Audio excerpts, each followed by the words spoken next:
Oke, hari Jumat 5 Desember 2025 saya kembali mengunjungi IKN pada malam hari, di mana tanggal 5 dan tanggal 6 ada kegiatan sosialisasi dan silaturahmi mengenai pembangunan IKN.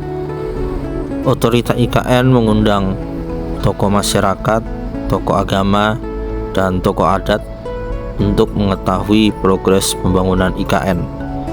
Jadi luar biasa otorita IKN melibatkan partisipasi masyarakat. Dan inilah parkiran yang ada di sebelah Taman Kusuma Bangsa. Pada malam hari ini rame karena memang di amphitheater di Visitor Center sedang diselenggarakan malam apresiasi budaya dan pariwisata lokal di IKN. Kegiatan di IKN selalu ada setiap hari.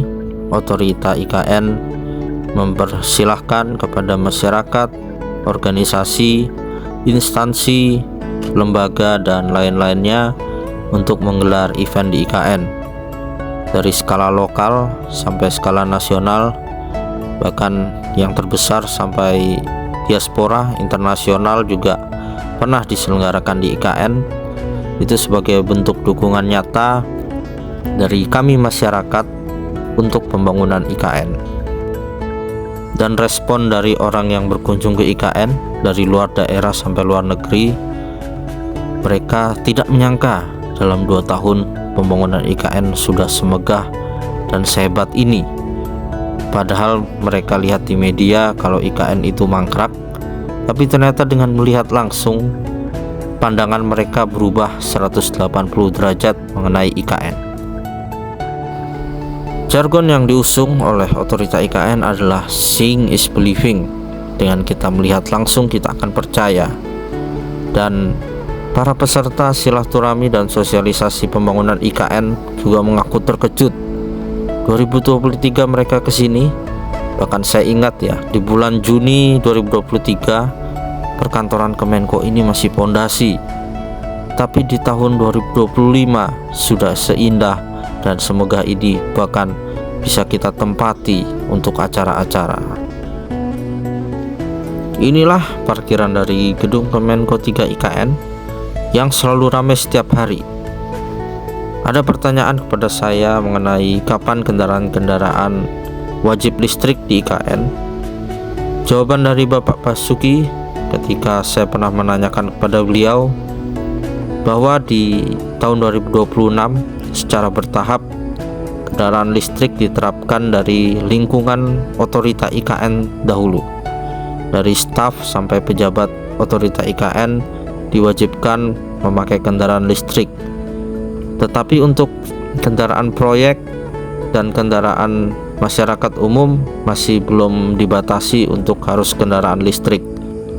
Dan juga tentunya penggunaan transportasi umum akan lebih dimasifkan, baik untuk lingkungan otorita IKN dan untuk masyarakat umum yang melakukan kunjungan ke IKN. Di tahap awal transportasi umum itu ada bis listrik.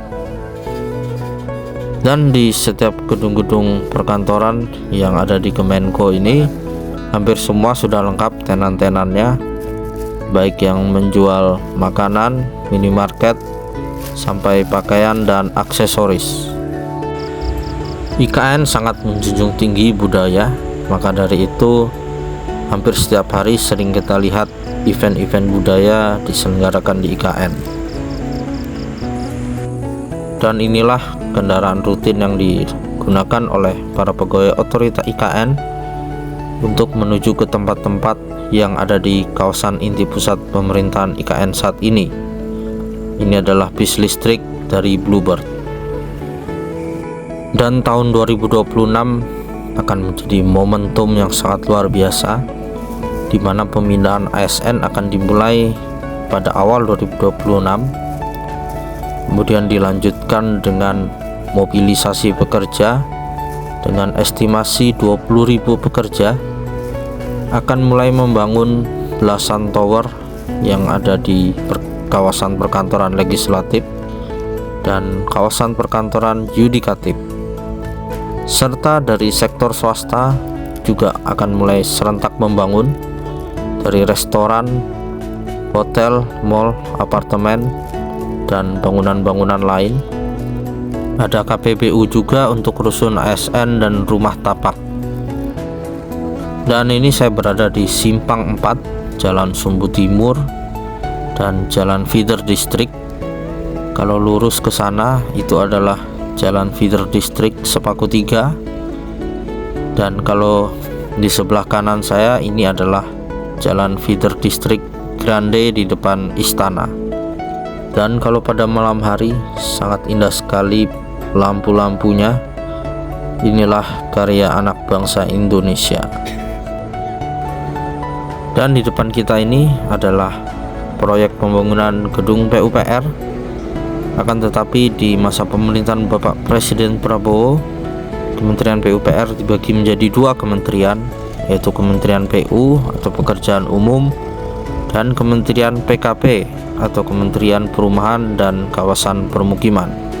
Proyek hampir rampung dan siap digunakan tahun 2026. Di tahun 2026 khususnya pembangunan kawasan perkantoran legislatif dan yudikatif itu akan dikebut 24 jam dengan sistem kerja 3 shift. Dan melalui video ini saya ingin mengucapkan terima kasih kepada para pekerja yang telah berpanas-panasan siang hari dan lembur sampai tidak tidur untuk mengerjakan proyek IKN ini dengan segenap kekuatan mereka. Dan satu fakta yang membuat terkejut adalah di kawasan inti pusat pemerintahan ini sumber listriknya sudah menggunakan pembangkit listrik tenaga surya, yang artinya kita tidak memakai energi fosil batu bara lagi untuk menghidupkan listrik yang ada di IKN saat ini. Bahkan baru sekitar 20% dari PLTS IKN ini yang digunakan untuk menghidupi listrik yang ada saat ini. Dan konsep tiang listrik dengan kabel bergelantungan juga sudah tidak ada lagi, sehingga jalanan rapi, dan ini harus dicontoh oleh seluruh daerah yang ada di Indonesia saat ini. Dan kita nantikan swasta akan membangun apartemen yang bisa dibeli oleh masyarakat umum, baik itu di sebelah kiri saya yang ada lahan kosong itu adalah apartemen PSH yang bersebelahan dengan Hotel Kubika, dan nanti di seberang rusun SN1 juga ada apartemen Pakubuwono. Di sebelah titik 0 ada apartemen Pakuwon dan dari Ayat Tejem Group, serta di belakang Swiss Hotel apartemen dari Konsorsium Agung Sedayu Group. Di KIPP 1B ada apartemen dari Delonix, dari Citadel, dan dari Magnum Resort Nusantara. Serta dari Balikpapan juga akan membangun apartemen, yaitu dari Nusantara Super Block, yang dimana apartemen-apartemen itu nantinya akan bisa dibeli oleh masyarakat umum. Pasti peminatnya akan sangat banyak sekali dari seluruh Indonesia untuk tinggal di IKN. Oke, saatnya saya kembali ke rusun ASN, di mana para peserta silaturahmi dan sosialisasi mengenai pembangunan IKN bersama otorita IKN dengan tokoh masyarakat, tokoh adat, dan tokoh agama mendapatkan fasilitas menginap selama 1 hari di rusun ASN. Jadi selain dijelaskan mengenai progres pembangunan, kita juga bisa merasakan langsung rasanya menjadi ASN dengan menginap di rusun ASN saat ini. Di next video akan saya jelaskan mengenai fasilitas yang ada di rusun ASN dan akan spill ruangan-ruangan di dalamnya. Dan oke, terima kasih telah menyaksikan video ini. Sampai jumpa di kegiatan berikutnya. Salam Nusantara, salam Indonesia maju.